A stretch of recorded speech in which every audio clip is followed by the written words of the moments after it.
Şehit Kamil Belediye Başkanı, basın camiamızın kıymetli temsilcileri, kıymetli konuklarımız, değerli misafirlerimiz, 100. yıl serisi kitap lansmanı ve basın toplantısına hoş geldiniz.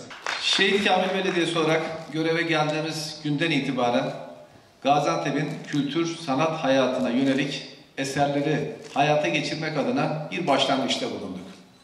Allah'a şükür göreve geldiğimiz günden itibaren en son Lohanizade'nin kitabı 21. kitabımızdı. Bugün 3 eser daha hizmete sunuluyor. Bu 3 eserle birlikte 24 eser hayata geçmiş olacak. Bu makamlar süreli makamlar.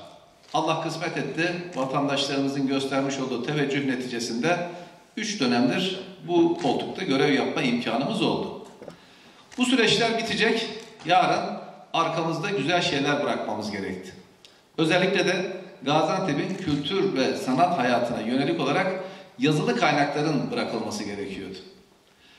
Gaziantep'in kurtuluşunun 100. yıl etkinlikleri çerçevesinde geçen sene başlatılan işte bu yüzden etkinlikleri adı altında devam ettiğimiz bu çalışmalarda inşallah sene sonuna kadar yeni eserleri de hizmete sunmuş olacağız.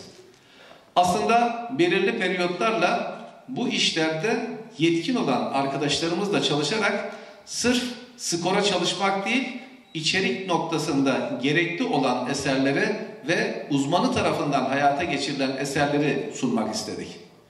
Aksi takdirde hemen bu kısa süre içerisinde ne kadar fazla eser biz hayata geçirirsek o kadar başarılıyız demek bize ters geliyor. Çünkü nitelik mi, nicelik mi derseniz niteliği öncelliyoruz biz. Bu konuda da bizim her şeyi bilmemiz mümkün değil. Tüm ekip arkadaşlarımızla birlikte işi bilenleri bilmeye gayret gösteriyoruz. Bu konunun uzmanlarıyla çalışmaya gayret gösteriyoruz. Bu konuda emek vermiş, çalışması olan hocalarımızın hem akademik kariyerlerine katkı sunmak adına hem de bizden sonraki nesillere yazılı eserlerin kalması noktasında bu faaliyeti önemsiyoruz. İnşallah demin de söylediğim gibi yalnızca 100. yıl etkinlikleri değil, bu görevde kaldığımız süre içerisinde bu tür çalışması olan tüm hocalarımızla birlikte bilimin ve aklın ışığı altında bu faaliyetleri devam ettireceğiz. Ben öncelikle Rıdvan Başkanıma çok teşekkür etmek istiyorum. Böyle güzide eserleri, böyle güzide çalışmaları gökyüzüne çıkarttığı ve bizleri desteklediği için ilk başta ona teşekkür etmek istiyorum. Yine Şehit Kamil Belediye'miz 25 Aralık 2020'de yani Kurtuluş'un 99. yılında Lohanizade'nin kitabını Osmanlıca asılları ve transkribiyle birlikte yayınladı.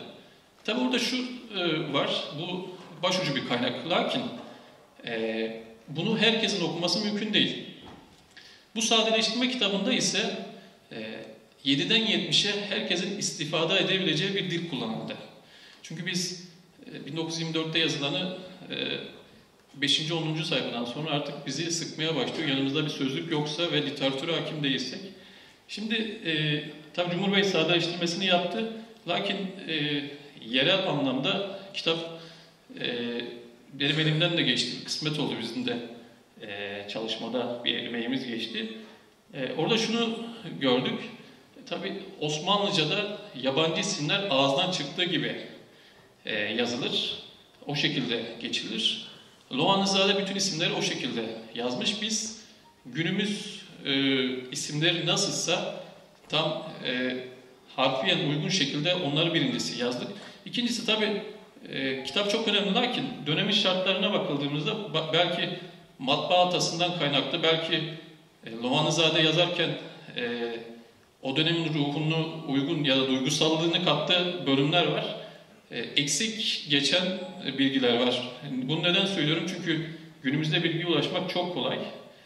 Biz de onları dipnotta da Lohanizade burada bunu demiş ama burada da bu da var diye bir ekleme yaptık.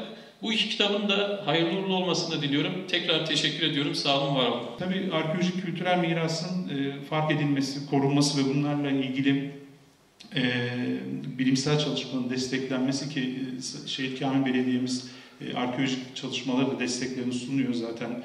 Bunları bilim kurullarında, bilimsel toplantılarda da gündeme geliyor.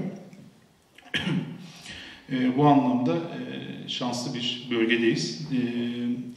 Ve bu kültürel mirasın Gaziantep'e kazandırılması, arkeolojik kültürel mirasın Gaziantep'e kazandırılması Antep'e sosyoekonomik olarak olsun, kültürel anlamda olsun olumlu katkılarının olacağını düşünüyoruz. Bu anlamda kitabın, çalışmanın ortaya çıkmasında başta belediye başkanımız Sayın Rıdvan Fadıloğlu olmak üzere birçok kurum ve kuruluşun destekleri oldu görsel anlamda zenginleştirmek için. Herkese teşekkür ediyorum. Siz değerli katılımcıları da bu zamanınızı ayırdığınız için, buraya teşrif ettiğiniz için teşekkürlerimi sunuyorum.